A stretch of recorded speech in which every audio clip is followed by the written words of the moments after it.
Welcome to this webinar called Off the Grid, 12 Powerful Practices to Protect Your Brain, Immune System Cells, and DNA from Toxic EMF Signals. So an overview where we're going with this program, take a look at some basics of the brain, how the brain is built. I want to go over some electromagnetic frequency or EMF radiation categories. Is there a research consensus on health impact or damages caused by microwave radiation, radio frequencies, EMFs? Indeed, there appears to be. We'll look at the primary EMF polluters, things like smart meters and phones, cordless phones, smartphones, dirty electricity, and all sorts of things. Smart meter, we're going to highlight for a few slides. These are particularly nasty devices that have come around the last few years. We're looking at the impact of EMFs, how they influence free radical activity in cells. And finally, we're going to look at least 12 different simple yet powerful practices to protect your brain, your immune system, your organs, your cells, and your DNA. So with that said, I'm going to start the presentation in full screen mode. Your biocomputer, you have inside your skull one of the most sophisticated self-contained biological computers in the known universe, called your brain, made up of neurons and neural networks, 2 hemispheres, 4 regions, a cerebellum, a brain stem, a limbic system, and the higher cortical areas known as the cortex. So we've basically got 3 brains. And the fourth, if you consider the cerebellum, 80 to 100 billion neurons are the basic building blocks, but they're very sophisticated. Each neuron is like a universe in itself, and it operates according to both digital and analog principles. The neurons take inputs from dendrites, they summate them or sum them, do calculations on them, and then spit out a signal, which is either a 1 or a 0. That's the digital part. That goes down the axon, and that gets transmitted around to other networks in the brain.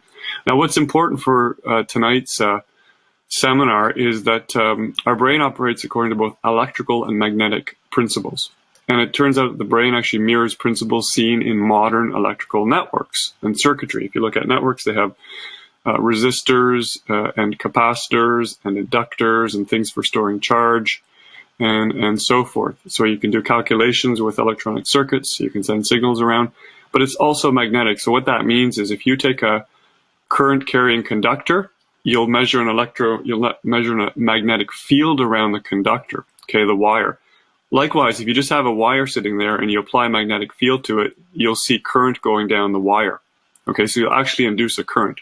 So that's what's happening in the brain. That's what's important for tonight's session, because if you think about the electromagnetic fields external to us, they're actually inducing currents in the neurons in our brain, right, which are unnatural, because there's about 1 million times the amount of electromagnetic frequency pollution on the planet today than there was prior to Industrial Revolution, computer technology, electricity, all the stuff we have now, satellites, radio frequencies, television signals, and so forth.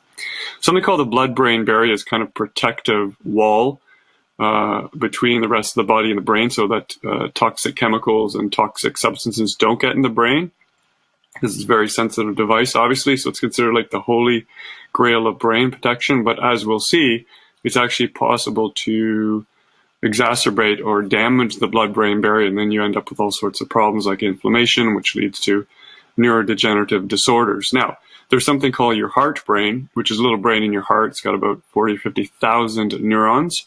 It turns out there's 4 different modes with which the heart communicates with all the other areas of the body, including the brain. And finally, we have something called cellular intelligence, which at the cellular level, individual cells do indeed respond to EMFs, as we'll find out, but not so much in a good way. So that's the toroidal field around the heart. It's like shaped like a donut. It's many, many times greater than the field around the brain. So the heart is indeed a very intelligent biological resonator that has an impact on the brain, the neuroendocrine, the organs, and the cells of the body. So we're talking about not just impacts to our brain, but also our heart, also to the organs, and also to the cells, and finally the DNA, the very genetic blueprint which were designed at least on a physical level. Now, there's different categories of electromagnetic radiation. There's something called non-ionizing radiation, extremely low frequencies, radio frequencies, microwaves, and visual light. So microwaves are not just a thing in your so-called microwave oven. They're more of a general class of EMFs. So that's non-ionizing radiation. Now we have some non-ionizing radiation sources, such as microwave ovens, as I pointed out, but also computers, Wi-Fi networks, cell phones, Bluetooth signals, power lines, and MRIs. So those are the non-ionizing radiation. And then we come to the ionizing radiation, such as gamma rays, UV rays, and X-rays. Those are considered, traditionally, ionizing radiation was considered damaging. It heats up the body. It creates damage from the radiation. In contrast to non-ionizing, which was not considered problematic. But as we'll see in this presentation, both sources are a challenge to the brain and body. So the thing you got to understand is there's so many different EMF variables that sort of work together to sort of work against human health, we'll say. We've got the intensity, as you may expect. Peak EMFs or higher intensity EMFs correlate with greater damage to the brain and body. Then there's duration, right? Wherein some health effects may only be noticed years later. We find that with cell phones, where people are getting tumors, but it might take 10 to 15 to 20 years for them to show up. So duration is certainly a key, and intensity. Then we have cumulative EMF exposure because of all the different devices, hair dryers, then we're in the buses and cars, the computer radiation, neon lights, the wiring in the house, cell phones, smartphones, heaters, microwaves, right? So there's just all these various devices that we're constantly being exposed to. Now you have something which makes things even worse, which is EMF transient signals or fluctuating signals. If you've got a fluctuating electromagnetic frequency, they're more biologically stressful. And this will come into play when we talk about smart meters, because it's a pulsed signal. So fluctuating EMFs are biologically stressful. They're worse than the other kinds of signals. Then we've got the high frequency EMFs, X-rays, gamma rays, UV, as I mentioned, the ionizing radiation, which has always been understood to be potentially damaging. Then we've got another issue. The final point is superimposed signals. So with radios, frequencies like FM and AM, you've got a signal that's superimposed on the carrier wave, right? So it turns out the signal can be more harmful than the carrier. The carrier is actually carrying the signal information. And we'll see that this is an issue with something called dirty electricity. Now, let's look at the spectrum so we understand it. So I'm going to do oh, my mouse doesn't work in this case because I've got the full screen. Okay, too bad. So I'm just going to have to point out what we see on the screen. So we go from the very left, 0 hertz, all the way to the very right, 10 to the 21 hertz, or 10 followed by 21 zeros. So what we see here is the non-ionizing radiation, which was conventionally considered not harmful. That consists of computer and power lines. Then we move up to TV broadcast and radio. So radio, for instance, FM, going from 87 to 108 megahertz. Then we go up to the gigahertz. You can see with the mobile phone, smart meters, Wi-Fi, and remote control, we're going from 1.9 gigahertz all the way up to about 5.8. So Wi-Fi 2.4 to 5.8. Smart meters, they go from about 0.9 to 2.45. So you can see there's these different ranges and categories of these electromagnetic frequencies. Then finally we got microwaves that go from 30 to 30 gigahertz. And then you got infrared. You can see the very far end of that first part of the graph, infrared. And infrared can be healing in terms of infrared saunas and things of that nature. But those signals in between can be problematic. Then we go to the right, we see the ionizing radiation, which we mentioned earlier. Let's look at the big picture now. So we're going to look at sort of overview of research in the next few slides. The National Toxicology Program found significant increase in brain cancer from cell phone frequencies.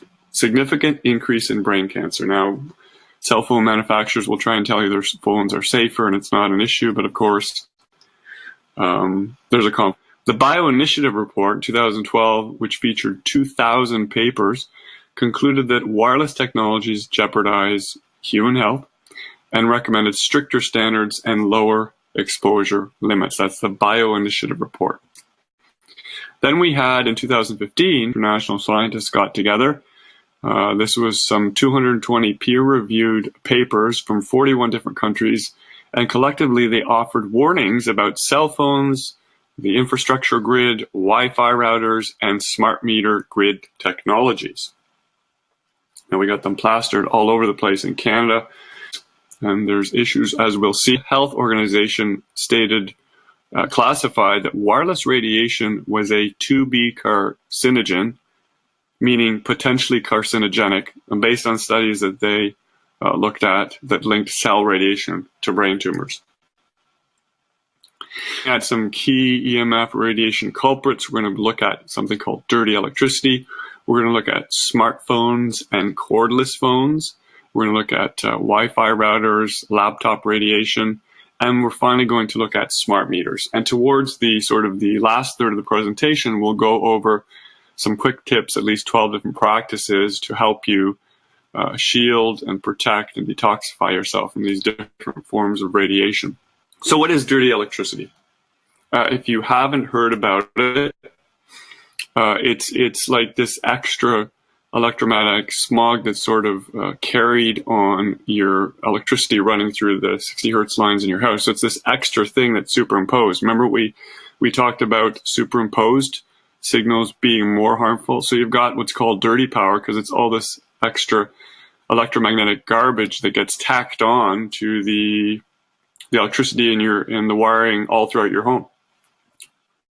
And so dirty electricity is essentially that have imposed on the house wiring from different sources. That could be appliances, that could be mobile devices, that can be just background radio frequencies and so forth.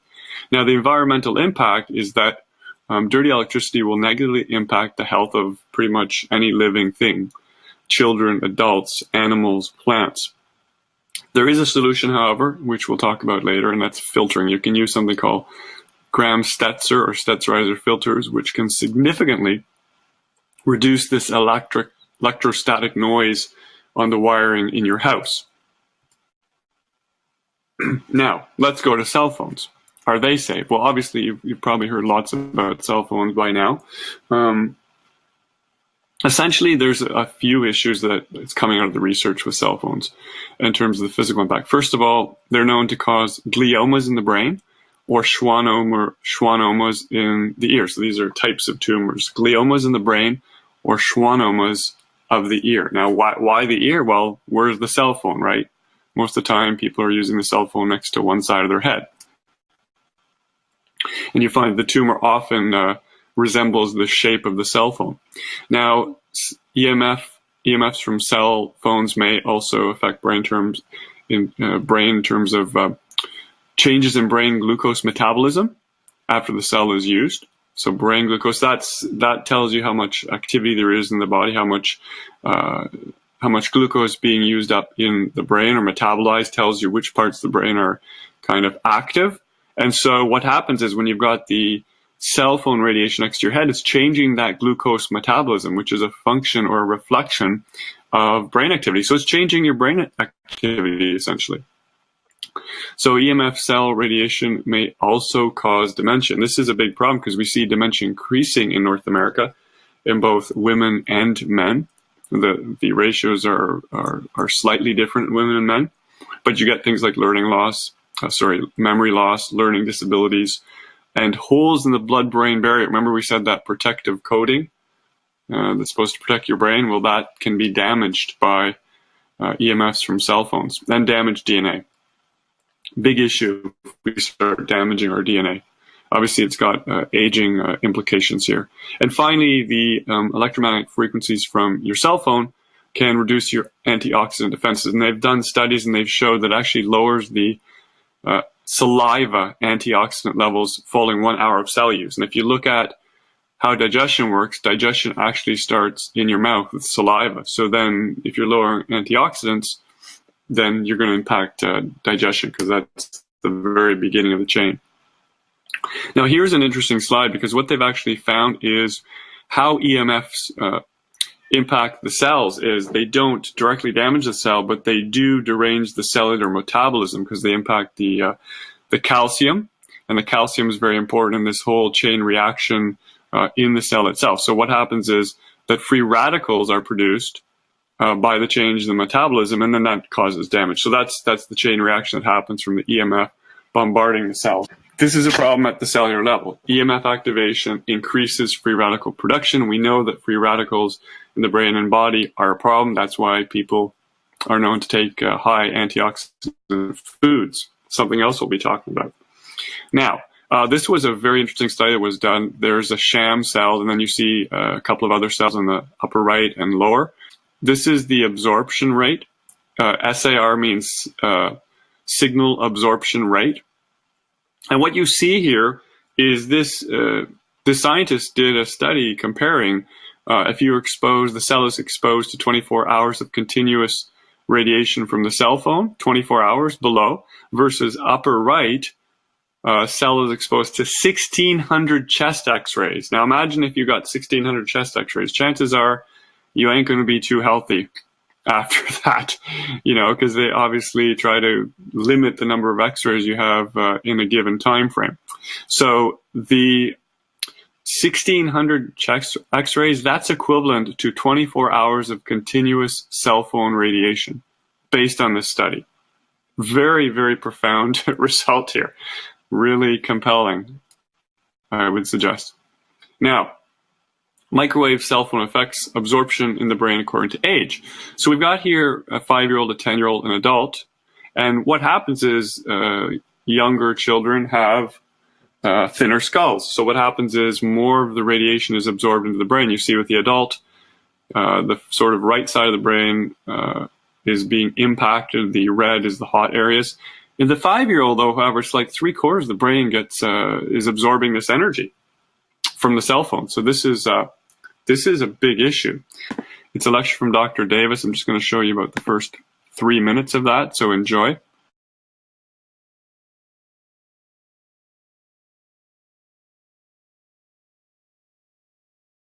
iPads and other devices are called tablets because they belong on tables. They are tested 20 centimeters away from that big guy that I showed you before. 20 centimeters away. They are not approved to be held in the laps of little children, although millions of kids are having them now in schools because the people involved in educational technology and those involved in public health research are not talking to one another. Because if they were, they would understand that you're giving children a two-way microwave radiating device, and if you must give them such a device for learning purposes, put it on airplane mode so that it's not sending and receiving signals as it does otherwise. Now this is some new modeling, again, that we've developed with colleagues in Brazil, and we can share with you how we've done it. We first start out with the MRI and create the model with 1 millimeter voxels, and this is quite a bit of work goes into creating this, and here is what it looks like after a period of 6 minutes. And that's really not as bad as it might look, because you see the red area only gets partway through the eye of the adult, right? The one that we're really concerned about is this one with the young child. And this is a 3-year-old brain that we modeled. And you see that by the end of that 6-minute call, the peak radiation, yellow and red, is getting all the way into almost both eyes. And again, this is one call, and it's not going to kill anybody. It may not cause any biological effect whatsoever for 1 call or 2 calls or 3 calls. But the question is, what's the cumulative impact of this kind of exposure? How do we evaluate it? And I want to show you an example of some of the work that we are doing now that I'm releasing here for the first time. And this is a modeled microwave radiation dose of a 6-year-old with greater levels to the frontal and temporal lobes, eyes and cheek. And watch this here. Now, yellow, white, and red are the hottest, all right? And if you look carefully, you will see it's going into the eye, the nose, We'll do it again, just so you'll get to see it. And partly into the brainstem. Now, that's just showing you that there's going to be some exposure into that area of a young head. It doesn't tell you that there's any biological effect, right? Now, the next slide is going to show you something that might be of interest to students and faculty here. And that has to do with exposure to the reproductive organs. We call them the gonads. I think you say the testicles, and bone marrow. And look here at the radiation as it gets into the groin area. And that's just from having a mobile phone modeled into the pocket. And this, again, is based on normalized SAR with I think we had a dipole antenna. Now, the breast. The breast is mostly fat, contains a lot of fluid. Things that contain fat and fluid cook faster in the microwave oven. Now, a cell phone can't cook anything, all right? Mobile phones do not pop popcorn. That was a fraud. They don't make any heat that we know of, otherwise they wouldn't be permitted. But they do go through things that contain fat and fluid, and we are now working at Environmental Health Trust with scientists at the University of California, San Francisco, scientists at formerly the president of the American Cancer Society of California, because we are seeing women who keep cell phones in their bras. Has anyone seen a woman put a cell phone in her bra? Hands up, please. Please tell them you've heard now why they shouldn't do that. And here I want to show you our first case report from 2009, and we now have many more. This was a Chinese-American woman who used her cell phone 4 hours a day in her bra for 10 years while she was driving. Now, and you drive with a phone on your body. The phone is smart. It's going to go from one tower to another, and it's going to say, here I am, where are you, here I am. And it's going to be going to max power each time it moves from one cell tower to another. And there it was right next to her chest. And the tumors that developed right under the antenna of the phone. Unusual tumors. But in the meantime, people have a right to know how you can minimize exposure,